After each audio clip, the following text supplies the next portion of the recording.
Monsieur Boin. Ah bien, j'ai rien à dire. Si, rajouter en plus qu'en numéro 1, on court vraiment en aveugle, quoi. Moi, je me souviens à Sydney, Manu Franck, tu entraînais, en série, en demi-finale, on tire le 8. Ben, le numéro 1, c'est celui... D'abord, il faut vouloir partir, parce qu'il y a aussi une notion, il faut que enfin, moi, je procédais comme ça, je leur demandais quel poste ils souhaiteraient, conditionnel, occuper. C'est pas pour ça qu'ils allaient l'occuper, parce que c'est quand même moi qui faisais l'équipe. Mais il y en a qui veulent pas terminer, même s'ils sont très bons. Alors si on voudrait qu'ils terminent, eh bien, il faut les convaincre. Et il y en a qui ne veulent pas partir, ou qui au contraire veulent partir. Et Manu Front, il faut être sûr qu'en numéro 1, si on tire le 8, et s'il doit faire 46 secondes, eh ben, il faut qu'il fasse 46 secondes. Même s'il est au 8, parce qu'au 8, on ne voit personne. Si on voit quelqu'un, c'est qu'on n'est pas bon. Si, on peut voir un Américain éventuellement, mais c'est tout. Donc, il faut être capable de courir avec des œillères. Et ça, c'est pas tout le monde qui peut le faire. Et mettre Akil en 1, c'est une bêtise, parce que lui, il a besoin d'avoir du monde devant pour aller les chercher. Et quand il est devant, il se fait doubler. Donc, le mettre en 1, c'est pas bien. Et Manu Front, il était bien entraîné. Donc, il y a aussi ça, quoi. Alors, en 2, comme tu as dit, ben, c'est un gars qui est un peu fou, qui est capable de... si jamais le 1 était bon, ben de faire le trou, et si jamais le 1 n'a pas été bon, de rattraper, de recoller. Et puis d'être dans les trois, peut-être pas dans les trois, quand tu dis être dans la première équipe, ok, aux Europes peut-être, mais au monde, si on sort premier, non, dans les 3 premières au moins. Voilà, et pour 2 raisons. D'abord, pour toujours coller, être dans la bagarre, comme ça permet à un gars éventuellement moins bon de se sublimer, parce que ça existe aussi, ça marche. Et puis, si on est dans les 3 premières équipes, on n'est pas embêté pour passer. Il n'y a pas la pagaille. Et là, on y va. Là. Oui, Bruno. Oh, moi, j'ai trouvé ça très bien. Laurent, oui.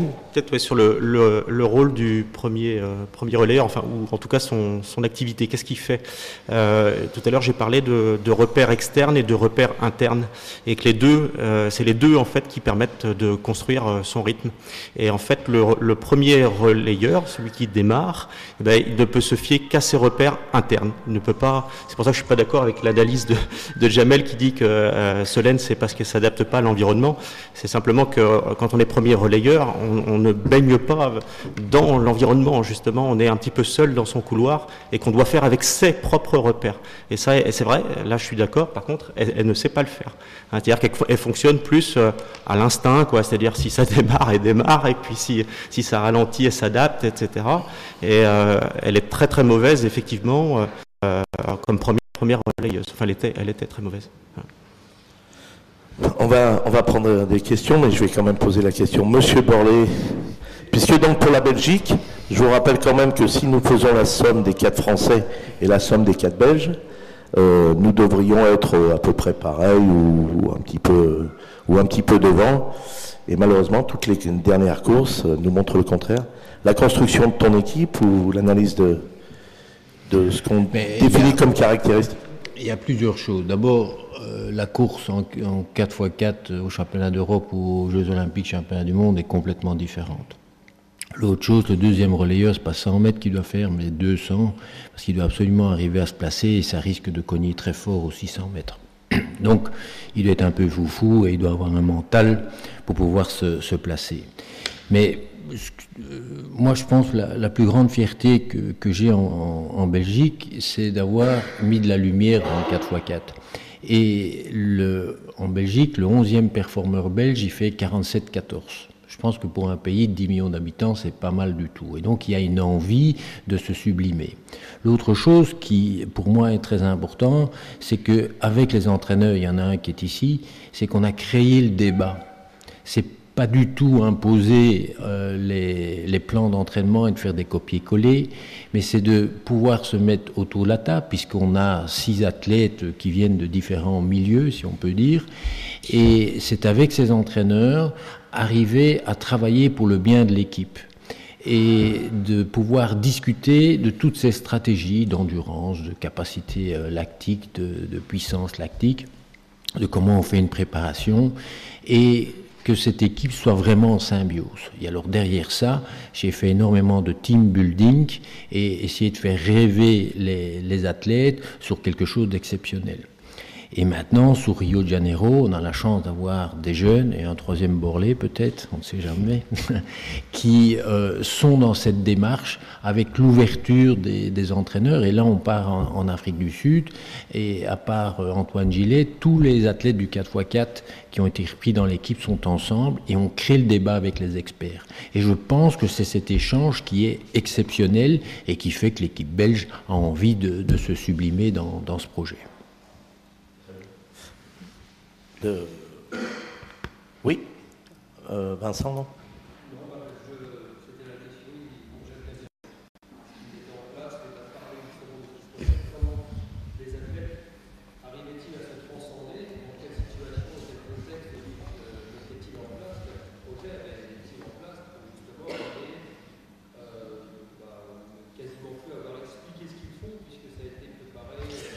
Oui, mais il y a moi aussi quelque chose d'important et qui m'énerve parfois en France, j'ai pas peur de le dire, c'est de dire il y a 2 bons athlètes et puis les autres. Non, il y a 6 athlètes ou 8 athlètes et ils sont tous dans la même barque. Kevin et Jonathan, même s'ils font des performances, à eux deux, ils gagneront jamais un 4x4. D'accord? Et donc, ça, c'est important que tout le monde soit aidé de façon importante. Pas dire les 2 meilleurs, on les aide bien, et puis les autres, on verra ce qui... Et ça, pour moi, c'est quelque chose de très très important, et ça doit être une politique de fédération d'être vraiment derrière le projet. Mais ça passe plus facilement avec des cours de 4x4, que dans un 4x100. Dans un 4x100, il y a vraiment une hiérarchie de leader. Oui, un peu. Dans le 4x4, ça passe un peu mieux. C'est ce que Rudy Dill s'est parvenu à faire dans le 4x100, avec l'équipe belge. Il a vraiment eu une politique absolument... tout à fait différent là. Parce que si on regarde 2003, là, Marc, il est 3e, Esli, 5e, il peut... 4, pardon, enfin, il peut dire, bon, le 4x4, les gars... Bon. Non, là, vraiment, mais c'est pas la même mentalité. Et alors, il y a un point qu'on ne parle pas, c'est très très difficile mentalement de courir la finale du 4x4 alors qu'on est à la 5e course. Ça c'est... Et alors il y a l'autre chose, dans les séries, quand je dis à mes fils qu'ils doivent faire le premier parcours, là, ils m'envoient dans les roses, il n'en est absolument pas question. Oui, parce que dans la mais le constat, juste par exemple, pour avoir vécu et avoir pris tous les temps aussi ensemble, sur le 4x4, tu peux parler de la 5e course. Bruno, le constat, c'est qu'ils vont aussi vite à la 5e course. Non. D'accord. Non, mais tout à fait. Il faut qu'ils l'acceptent. Oui, non, mais je veux dire... L'échauffement est une misère. Ils ont mal aux jambes comme c'est pas possible. Oui, mais c'est la 4e qu'ils aiment pas. Je vais juste... La 5e, ils la font. Jacques, juste pour tempérer un petit peu par rapport en France, nous, très souvent, le relais ou les relayeurs sont vécus par défaut. C'est-à-dire qu'ils ont une sélection par défaut. Et ça, si tu veux, c'est ancré, c'est difficile à faire comprendre. On a la chance de pouvoir faire un 4x100 ou un 4x4. On peut se faire un très beau palmarès au 4x100 et au 4x4. On a eu des grands champions qui l'ont fait. Mais si tu veux, nous maintenant, on est dans un processus où c'est par défaut, où on se dit, voilà, tu peux pas être en 400 individuel, tu fais le relais. Alors qu'au lieu, c'est super de faire le relais. Je veux dire, le 3e au javelot ou le 3e au triple, il peut pas faire les championnats du monde. Nous, le 5e au 400, il peut faire les Jeux Olympiques. Et il y a quelque chose qu'on ne parle pas assez, mais aux États-Unis, la saison d'été, elle démarre sur des relais. Je ne sais pas si vos championnats de relais sont au mois de septembre, nous sommes au mois de septembre. C'est une catastrophe. Donc, en quoi c'est intéressant? C'est qu'on apprend la décontraction de la course. Et donc, c'est un apprentissage exceptionnel pour la course individuelle. Oui, mais pour pallier un petit peu ce que tu dis, là, s'il y a des regroupements l'hiver, les gars vont admettre que tu seras peut-être sélectionné individuel et tu feras le relais, et peut-être que tu feras que pour le relais. Donc ça c'est un message à faire passer tout au long de l'hiver, tout au long des regroupements. On sélectionne 8 ou 12 ou 15 en stage, en leur disant, comme tu as dit, on partira au jeu ou au championnat à 7, et vous serez 4 à courir, enfin 6 sur la feuille de match, et 6 à courir, et ça passe. Là, mais c'est pas par défaut, quoi. Je veux dire faut pas. C'est pas par défaut, mais aux entraîneurs perso, je parle aussi. Oui. Alors en stratégie, là, tu l'as évoqué, Jacques, effectivement, en série, des fois, c'est pas la même équipe qu'en finale, parce que celui qui a déjà fait 3 tours, on le met exprès en numéro 4, parce qu'en numéro 4, s'il a 3-4 mètres d'avance, eh ben, il fait son tour relativement relâché. Que si on le met en 1, le 1 et 2 sont forcément au carton. Hein, Non, mais je voulais dire que les relais, même si on regarde 4x4, 4x100, et par rapport à ce qu'a dit Jamel, c'est souvent pris par défaut. C'est-à-dire que ces relais, pour en avoir encadré plusieurs, on a l'impression que c'est bon, on y va parce que ça nous permet d'avoir une sélection, ça nous permettra d'être sur la liste, mais c'est pas envisagé comme étant une discipline à part entière. Et d'ailleurs, on a énormément de mal à faire partir, mais même en tant que coach perso, à faire partir les athlètes vers les regroupements, quoi. C'est-à-dire que des fois, ils y vont à reculons parce qu'ils sont centrés sur leur épreuve individuelle et que le relais passe après tout, quoi. Et quand on dirige un relais, pour l'avoir vécu, c'est extrêmement compliqué de faire venir les gars en stage et d'entamer cette démarche. Alors toi, tu parles de team building. Alors je ne sais pas si tous les relayeurs arrivent à venir avec la fleur au bout du fusil quelque part et viennent gaiement dans les regroupements. Mais j'avoue qu'au niveau national, chez nous, on a énormément de mal à faire venir les gars dans les regroupements relais. Mais ça dépend des meneurs.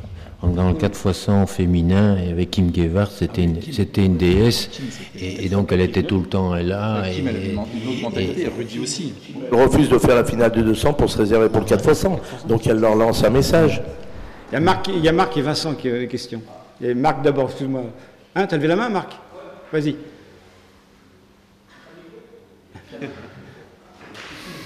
Donne de la voix. Il n'y a pas de voix. Il faut causer une tarde.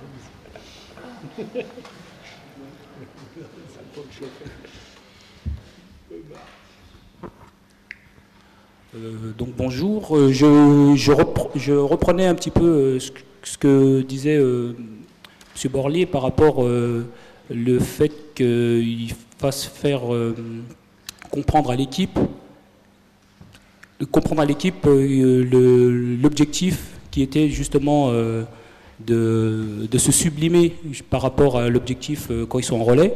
Et c'est vrai que moi, en ayant vécu de ça de l'intérieur, pour revenir à peu près à ce que dit Guy, à mon époque, on n'a pas eu de soucis, entre guillemets, de conflits entre nous pour les regroupements, parce que déjà à la base, pour revenir à ce que disait M. Borlé, l'esprit d'équipe qui était mis en place déjà au préalable, a fait que derrière, au regroupement, on y allait sans problème et qu'on savait que quand on était en relais, on savait qu'on pouvait faire quelque chose parce qu'on était 6 copains, voire 7 copains, et qu'il n'y avait pas de soucis. Et je pense qu'aussi, moi je pense aux entraîneurs qui doivent faire passer le message déjà dès le départ pour on va dire, les conflits d'ego à régler et faire en sorte que justement on peut arriver à faire des choses si on travaille en équipe. Voilà, c'est ce que je voulais dire.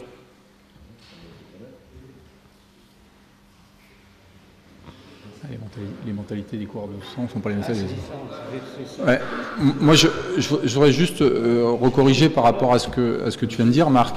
C'est que les mentalités entre les coureurs de 4x100 et les 4x4 est totalement différente, quoi. Et l'approche à la compétition est totalement différente. Et je suis complètement d'accord avec toi. Moi, j'ai rarement vu des conflits à l'intérieur du regroupement 4x4.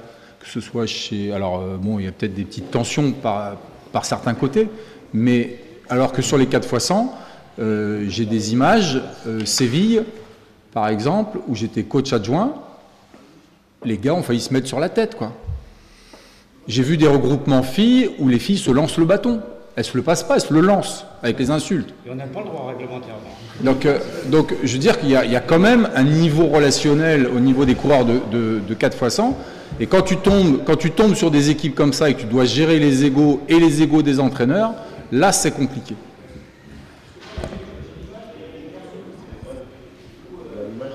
Oui, du 4x4 garçons. C'est ce que je te dis, mais les mentalités 4x100, gars et filles, c'est encore différent. Bah, le 4x4 garçon, C'est pas des Cela dit, sprinters. alors la remarque de Gigi, c'est que ce sont des sprinters et pas les 4x4. Je vais rebondir un peu sur ce que disait Marc, c'est que depuis quelques années, on a du mal avec le 4x4 garçon.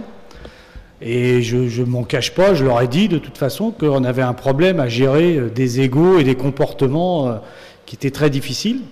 L'osmose, avec moi en tout cas, se passait très très mal, parce que j'ai des règles de vie auxquelles ça ne s'attachait pas du tout. Donc je suis très content que Jamel reprenne le relais sans moi, ça va me faire du bien. Chez les filles, ça s'est beaucoup mieux passé. On a mis du temps, parce que c'était un relais vraiment jugé en dessous de tout il y a 8 ans. Puis finalement, elles ont fini 6e. On doit quand même beaucoup à l'arrivée de Muriel Urtis dans ce relais, non pas forcément sur les performances, mais sur l'humanité qu'elle a amenée. C'est une grande dame et qui est d'une simplicité énorme. Donc ça a abaissé quand même très très vite l'ego des filles, qui est en général plus mesuré. Et en plus, ça a amené la lumière. Parce que Muriel, c'est une dame qui a amené tout de suite la lumière sur le 4x4, et on a arrêté de les voir comme des nuls, et elles ont pu s'exprimer depuis Bercy, où on les avait qualifiées contre l'avis du DTN, qui leur avait dit, je vous préviens, si vous êtes ridicule, on vous emmènera plus nulle part. Elles ont fait 3e, et après c'était parti, quoi. Mais chez les garçons, ils sont champions d'Europe à Bercy, et derrière, ça explose dans les égos. Et j'avoue, honnêtement, j'ai le droit aux échecs, j'ai pas réussi à refusionner tout ça, ne serait-ce que par ma personnalité, où j'accepte pas le côté wesh-wesh et tout ça, j'en peux plus. Donc voilà, bon, j'ai été poussé à bout par leurs conneries, je le dis, je leur ai dit. Donc il y en a qui m'en veulent à mort, mais ils le savent. Mais il y a une facilité aussi au 4x4 féminin, c'est que tu avais 3 filles dans le relais, dont 3 titulaires en plus. Donc, pardon. La facilité aussi pour le 4x4 féminin, c'est qu'on avait, des entraîneurs aussi, parce que Guy a raison de rappeler l'ego des entraîneurs aussi, c'est que quand vous avez Bruno Gagère, Monsieur Stéphane, Grégory Duval comme entraîneur, il y a pire, il me semble. Hein. Donc là-dessus, ça se joue aussi, quoi.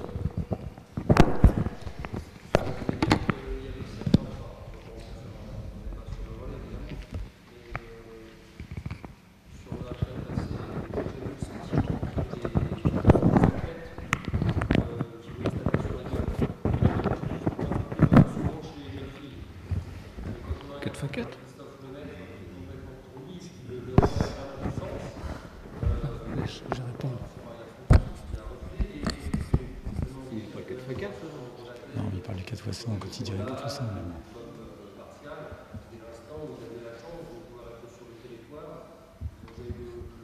Attends.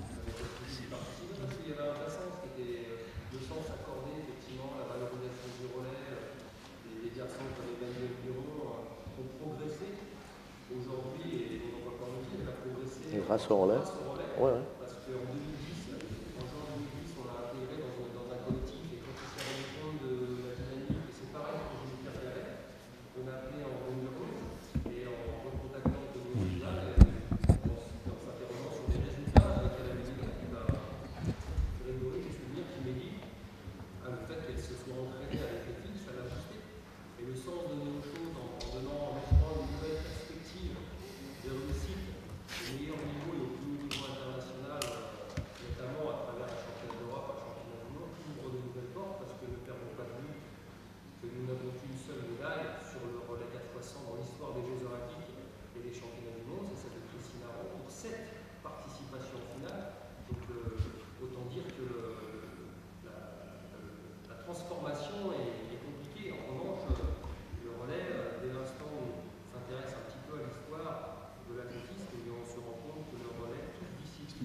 Ah, là, il faut qu'il se replace, le 4x4 homme. Là. Il faut le reprendre, mais ouais. ça va aller. Un mot sur les transmissions, parce qu'on peut pas... vos athlètes, et puis même les jeunes, quand on recevait des jeunes en stage de junior, moi je voulais leur faire les passages, bien sûr. Oh, monsieur, mais c'est pas là-dessus, c'est sur le parcours. Un passage de 4x4 doit être bossé. Autant qu'un 4x100. On doit gagner les filles 6 dixièmes et les gars 8 dixièmes à peu près. Et ce qu'on a vu tout à l'heure, là, c'était entre Leslie et Naman, c'est catastrophique. Le premier passage qui se fait en couloir doit être dans la continuité, une fluidité parfaite. Et là, on doit gagner 8 dixièmes au minimum. C'est là qu'on... Bon, je ne sais pas si c'est là qu'on perd là-bas. Voilà, bon, mais Naman, effectivement, il fait 2 mètres. Bon. Mais à la limite, c'est un échec. Mais on se doit, entre 1 et 2, 8 dixièmes. Et les filles, au moins 6 dixièmes. Donc si on fait 3 x 8, ça fait 2 secondes 4. On n'est pas loin de gagner autant de temps que sur un 4x100. Hein. Donc ce travail de transmission est largement aussi important que sur un 4x100. C'est bien de le rappeler. Ah oui, parce que... Et je confirme. Pardon ? Naman n'avait pas le profil du deuxième relais. Oui, si. Non, peut-être pas dans le départ, mais dans sa façon de courir, si. Parce que il partait, il faisait un 200 extraordinaire, d'ailleurs. Il colle, là. J'avais demandé, moi, un an avant, à Stéphane s'il voulait faire le 2. J'avais mis une fois en Coupe d'Europe, et ça marchait pas. Stéphane, il a une course d'attente. Et en 2, non, il part... non, Stéphane est là. Et non, c'était Naman. C'était Naman à...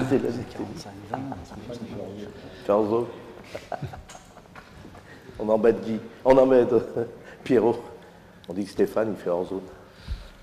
Mais bon, c'est de l'humour après coup. Des questions? Parce que je sais que tout le monde veut prendre son train, partir. Monsieur Belloc. C'est pas une question, je voudrais profiter avec beaucoup d'entraîneurs de club pour vous dire un truc, c'est que le 4x4, c'est une excellente opportunité pour lancer un courant de 200 dans l'activité. Ouais. Et ceux messieurs, n'hésitez jamais, et notamment si vous avez un 4x4 et avec parfois un jour sur le troisième relayeur, ils mettent un courant de 200. Troisième. Parce que s'il est bien placé, s'il prend le bâton dans le paquet, il reste dans le paquet et il se rend compte qu'il est arrivé, il a fait un 400, il n'est pas mort. Sa vitesse vous a beaucoup apporté et lui, il a découvert le 400. Et pour l'anecdote, Myriam Soumaré, première sélection au championnat d'Europe junior, je l'ai prise uniquement pour le 4. Elle avait fait 4e, 200 mètres aux sélections. Je voulais quand même la voir parce qu'elle avait accroché un peu, c'était une gamine. Ouais. Je voulais la voir en équipe de France et je l'ai prise uniquement pour le 4x4 des championnats d'Europe junior. Et là, aux Europes en sol, elle a fait le 4x4. À sa demande. N'hésitez pas à faire rentrer dans vos... Bruno, tu veux pas lancer aussi l'idée de lancer les mecs sur 400 et tout ça? Profites-en. Pour aller de... Oui, pardon, vas-y. On va faire un challenge. Vas-y.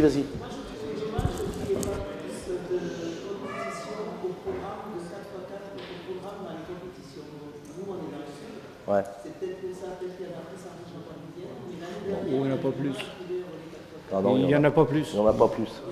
C'est pas dans la mentalité, c'est ce qu'expliquait tout à l'heure Jacques. C'est-à-dire que... compétition nationale internationale, ça nécessite d'énergie. Ouais. Mettez vos championnats de relais au mois de mai, s'il vous plaît. Ouais. Oui, il y a déjà ça. Et puis lorsqu'il y a l'organisation des meetings, lorsqu'on demande, même dans les meetings nationaux ou internationaux, à faire venir des relais, les organisateurs sont pas très chauds parce que tu multiplies le financement par 4 ou 5 ou 6 parce que lorsque tu amènes tes 4 ou 5 coureurs, et ben les organisateurs ils font un petit peu la tête, quoi. C'est autant d'hébergement, de déplacement et c'est beaucoup plus compliqué. C'est toi le manager du sprint long, monsieur Gaillard. J'entends auprès de beaucoup de personnes qu'ils souhaiteraient qu'il puisse y avoir des relais au mois de mai. Simplement pour information, j'ai eu un rendez-vous avec le président la semaine dernière et c'est une volonté du président de vouloir mettre les relais au mois de mai. Et pourquoi pas ne constituer un premier tour, il se heurte à certaines résistances. Donc nous, en tant qu'entraîneurs, à nous peut-être aussi de faire remonter cette information auprès des élus, puisqu'il y a certaines résistances de grands clubs qui veulent impérativement maintenir 2 tours interclubs, le traditionnel premier week-end de mai et le 3e. Et sauf pour la région parisienne cette année. Il est souhaité par la fédération, en tout cas par le président, de vouloir transformer ce premier tour en tour de relais. Ah bon. Mais aujourd'hui, il se heurte à certaines résistances de grands clubs, pas forcément de petits clubs, mais de grands clubs. Voilà, donc il nous appartient de faire remonter ces informations auprès de nos élus pour justement encourager cette démarche. En sachant que l'I2AF, a créé pour l'année prochaine, le 20-22 mai, donc va se poser la question des interclubs, c'est peut-être le moment de changer de version, a créé la Coupe du Monde des relais. Donc l'année prochaine, où il y aura 4x100, 4x2, 4x4, 4x8, 4x15. Non, il y a le 4x2, monsieur. Ah, bah c'est nouveau alors. Vous avez plus d'infos que moi. Ah non, il y a le 4x2. On nous l'a annoncé et on l'a lu encore la semaine dernière. Mais c'est pas grave, Vincent, on le lira ensemble. Mais c'était bien marqué les 5 relais. Et donc, il y a une volonté au niveau I2AF, ce qui veut dire qu'il faut que les pays s'en accaparent. Et puis ça, c'est très important. Oui, tu avais une question. Oui, je voulais revenir sur M. Bourvin. Tout à l'heure, il dit jusqu'aux 500 mètres, il faut faire en place aux 500 mètres. Et je crois que M. Borlée a répondu, c'est jusqu'aux 200 mètres, puisque c'est pour le placement, pour le passage. Donc, on dit le 500 parce qu'on peut avoir un chrono, quoi, mais effectivement, ça ne s'arrête pas au 500 parce que ça se bouscule au 500. C'est après le rabat, effectivement. Et puis si le gars, effectivement, il fait un premier 120 mètres très vite et il s'arrête après, il se fait redoubler. Parce qu'en ligne droite, c'est pour ça que Naman en numéro 2 est extraordinaire, parce qu'il faisait vraiment un premier 200 mètres extraordinaire. Oui, effectivement. Dans ma présentation, j'avais dit que c'était rapide sur les 200 premiers mètres. Oui, mais Pierrot, sur ça... moi j'avais donné un temps de repère, 56, 57 ou 62, 63 pour les fixes. Et l'importance donc du placement pour justement le deuxième, entre le deuxième et le troisième, est-ce que ça se travaille, ça, pour qu'on puisse être en bonne position, ou est-ce que ça a de l'importance? C'est-à-dire qu'il faut courir décalé, et alors l'autre chose, c'est qu'à l'approche du virage, il faut accélérer. Du deuxième virage, il faut absolument accélérer pour ne pas se faire dépasser, parce que c'est une catastrophe. Et si quelqu'un arrive à hauteur, le balancer dans le virage. Et alors, il y a autre chose qui est important, c'est à la sortie du virage. C'est si vous avez quelqu'un à côté de vous, c'est légèrement vous décaler. Les Russes font ça chaque fois de façon exceptionnelle, et puis ils piquent. Vous gagnez 2 mètres. C'est comme ça qu'à Helsinki, ils ont battu les Américains. C'est pour ça qu'à Bercy, on leur avait dit, dès que le Russe va s'écarter, il faut ouvrir. Et Mamoudou, il l'a très bien fait. Il y a de l'intox, hein. Tout comme quand on attend le témoin, il faut jouer du cul, il faut jouer des épaules, il y a de l'intox. Hein. C'est une bagarre, hein. C'est une bagarre. Enfin, à ce niveau-là, parce que quand vous avez Rakil, Naman, Leslie, le nain de l'équipe, bon, c'était moi bien sûr, mais c'était surtout Diagana, 1m83 ou 4 ou 5. Et vous voyez les gars, hein. Non, ils sont tous comme ça, hein, c'est des basketteurs presque. Monsieur Stéphane. Oui, je voulais poser une question parce qu'on n'a pas eu tellement d'éclaircissements là-dessus. C'est à propos des derniers championnats d'Europe. Je voulais savoir pourquoi est-ce qu'on a fait courir Myriam Soumaré au premier relais. Bonne question. C'est une bonne question. Myriam Soumaré, donc j'ai proposé Myriam Soumaré en 1. Alors la question, monsieur Stéphane, c'est par rapport à notre autre remplaçante? C'est ça? Oui, c'est parce qu'une remplaçante qui avait fait un temps qui était tout à fait correct au niveau des championnats de France et que Soumaré a montré dans son parcours qu'elle n'était peut-être pas tellement prête pour faire un 400 mètres. Alors, il faut savoir... Et on perd une médaille comme ça. Il faut savoir une chose, c'est que... Mais vous le savez bien, c'est que maintenant, les filles, lorsqu'elles sortent, il faut qu'elles sortent pour être bien placées. Donc, mettre Agnès c'était Raodradiri. Donc Agnès était notre remplaçante. Il faut savoir qu'elle a fait un super chrono aux France, son meilleur chrono, puisqu'elle a battu son record d'1 seconde. Aux France, en finale.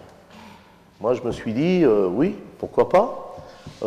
Est-ce qu'elle sera en capacité, c'est sa première sélection, senior, en salle, où on était confinés tout au même endroit.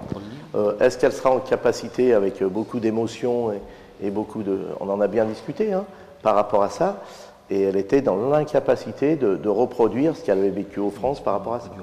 Surtout que c'était dans une course très dégagée, puisque Marie avait 40 mètres d'avance sur les autres, et Agnès avait 10 mètres d'avance sur la troisième. Ouais. Donc c'était une course où on ne peut plus limpide, alors qu'on savait très bien que le premier parcours ou n'importe quel parcours des Europes en salle allait être un parcours accidenté avec des coups de frein et des problèmes. Elle aurait eu beaucoup de mal très certainement à redescendre en moins de 54. Donc voilà. Et là on n'était plus du tout dans... On pouvait même plus espérer être dans la course à ce moment-là. Mais Myriam, la mettre dans la course, oui, c'était aussi une des hypothèses. C'est un 400 en salle, donc il faut passer vite au 200.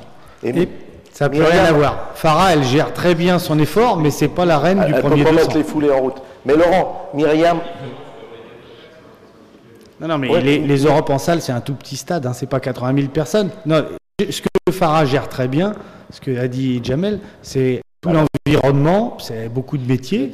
Là, un 4x4 en salle, celle qui fait, ça change un peu les qualités des coureurs. C'est qu'en 4x4 en salle, là, ce qui va compter, c'est pas le passage au 600, c'est le passage au premier 200. Parce qu'après, c'est une course en ligne. Donc là, on n'est plus sur les mêmes qualités du premier relayeur. Et là, peut-être, en tout cas, c'est ce qu'a tenté Jamel, peut-être qu'une sprinteuse pure, ça pouvait être intéressant. Elle n'a pas réussi à passer vite, mais si elle était passée en 24-0, elle sortait en tête au 200. Elle n'a pas réussi à le faire. Mais elle fait quel temps? Et elle fait quel temps au bout? Elle fait dans les 53-60 à peu près. Oui. Elle fait 53-60. Ce qui est bien pour Myriam, parce qu'il y a aussi le trafic, il y a tout eu. Si vous avez eu la course, elle décroche à la fin. Juste Laurent, pour finir sur ta question, Myriam, il aurait fallu qu'elle sache prendre le bâton sur 4x4, parce qu'on n'a pas travaillé puisqu'elle avait la chance d'être finaliste sur 60. Donc ça aurait été difficile pour elle d'apprendre, et elle ne connaissait pas les règles du 4x4 au passage, les rabats, les accidents de circulation. Ce que vient de dire, bah oui, ça court pas pareil que dehors. Dehors, on peut lui dire de venir, de se calmer sur l'extérieur, sauf que Myriam. Et puis c'était un coup de poker que j'ai tenté par rapport au départ.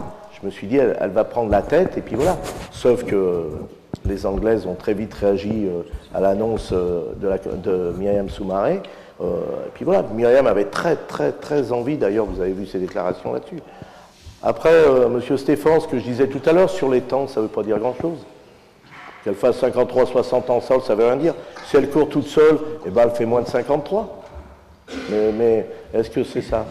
J'ai pas voulu prendre de risque par rapport à Agnès pour ne pas la griller ensuite pour la suite, parce qu'on sait très bien que la première sélection, si on se fait griller d'entrée, il est très très difficile de s'en remettre psychologiquement, et donc il est important qu'elle vienne apprendre.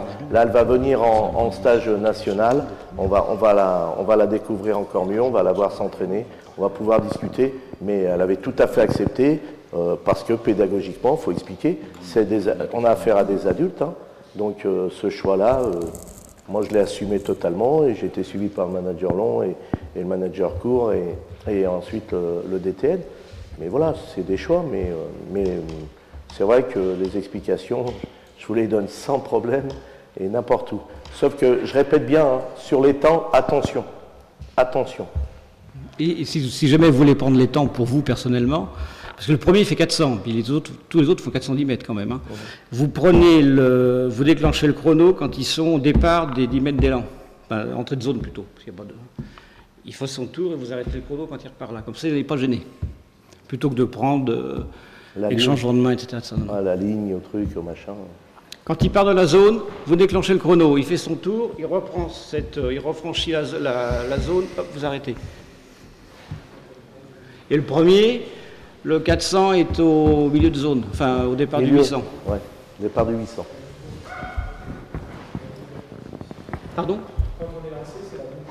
Oui, le 800, le départ du 8. Mais souvent, il arrête avant, parce qu'une bonne transmission se fait avant 10 mètres.